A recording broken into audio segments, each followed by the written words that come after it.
welcome to the Christian Worldview. My name is Matthew J. Coombe. I'm the Vice President of the Institute of Biblical Defense. With me is Dr. Phil Fernandes, Pastor of Trinity Bible Fellowship, and the President of the Institute of Biblical Defense. Doc, always a pleasure. It's great to be here once again. I think that sometime we got to do this on video so people can see me dancing to that music like I do every... I think it will add a lot of excitement to the Institute. Some really bad dancing. Raise a few eyebrows. So. All right, so today, I don't know if you've heard about this, but there is a fantastic new book out there called The Atheist, Delusion.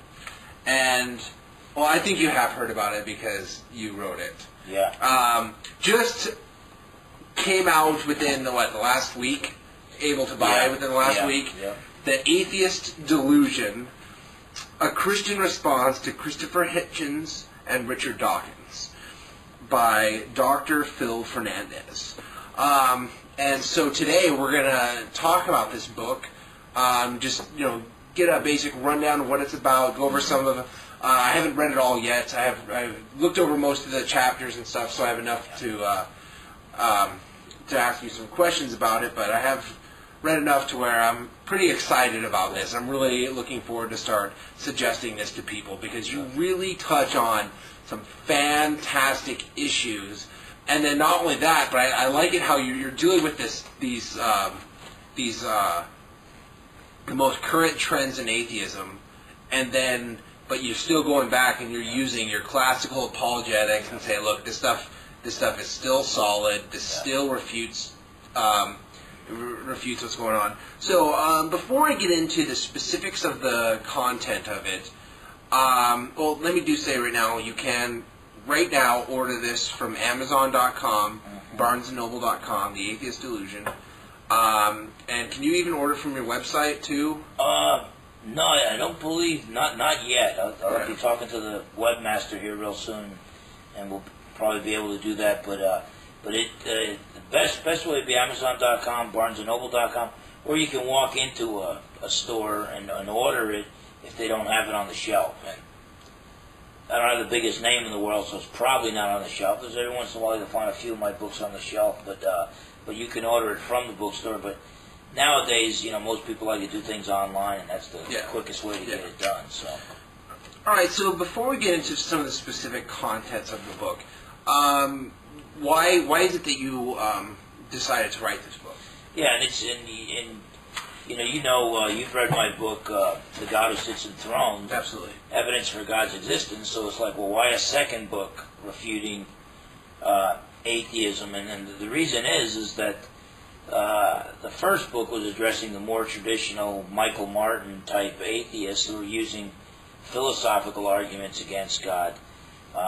But now we've got a new group, and they'll spend 3 or 4 pages in their books giving supposed philosophical evidence for atheism and against theism.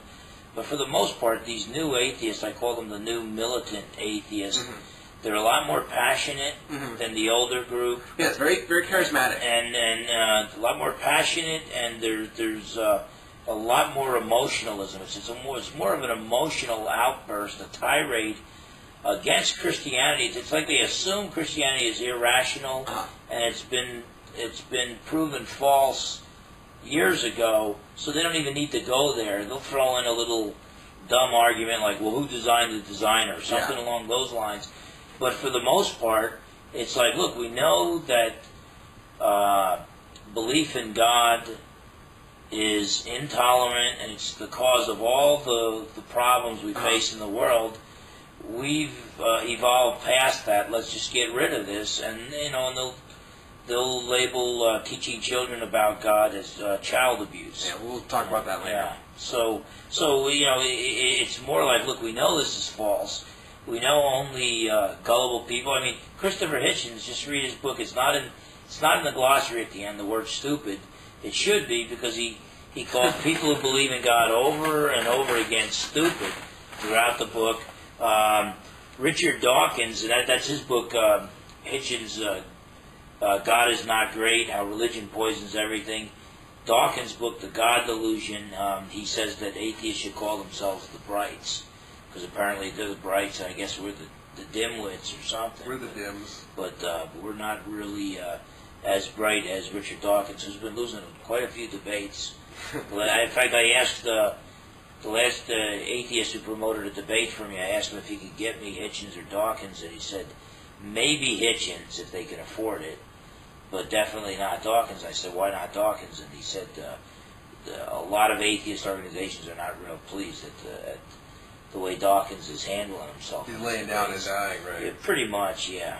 In fact, he's even said, okay, well, maybe there is intelligent life on other planets that cause life. He's said all kinds of things that no fire-breathing atheist is going to want to admit to. So this new, more militant brand of atheism, I felt that I had to address. And there's others like Dinesh D'Souza who've addressed these issues. I think what sets my book apart from the other books is, I use my own argumentation and all, but also I provide a few chapters defending historic Christianity, which the resurrection, and the deity of Christ and New Testament reliability. Most of these other books, they're just defending theism, even though they're usually written by Christian authors. That's a good point. And then, that's the one thing I like so much is there's a lot of theologians out there and philosophers that can respond to Dawkins and Christopher Hitchens, but you have definitely that unique gift of not only being able to respond to them philosophically, but likewise have the historical apologetics and the classical apologetics to really, put a nail in the coffin and say, okay, so you're saying that miracles are superstitious. Well, boom, look at all this evidence for the resurrection of Christ. So you really do have that unique gift that you can synthesize both responding to them and advocating the Christian worldview. Yeah, and that's something that a lot of these guys that are out there debating the new atheists, it's too much material to cover in one short debate, and so book form is the best way to go about it. And I was even watching one the other day with one of my former profs, William Lane Craig, and Tabash, the guy you just debated, and they did the debate on secular humanism versus Christianity. And I was very surprised that William Lane Craig would take that debate, because I don't know how you can defend all that Christianity in one debate, especially when, this is what you brought up today. It's a fantastic point. These philosophical debates that are taking place, they're not really debates, because the theist or the Christian will posit his worldview, give these evidences, and say, okay, show me a more plausible worldview. And the atheist seems to be, all they begin to do is attempt to poke holes in the Christian worldview, and yet not themselves positing. Yeah, they don't need to have their worldview doesn't have to explain anything. Like Eddie Tabash, reason is just there, morality is just there, the universe just popped into existence. I mean, his atheism is not really a worldview; it's an anti-worldview. It just accepts things as given. And, when Socrates said the unexamined life is not worth living, these guys are acting like atheism doesn't have to explain anything. Well, no, then it's not a worldview. And but I think we just need to go atheism versus theism, and which is more plausible when we look at different aspects. Make it like a civil But instead, like Eddie Tabash in our last debate at Washington State University, my last debate, Eddie Tabash, all he did the whole debate was throw rocks at the Bible. And the Bible had nothing to do with my defense of theism.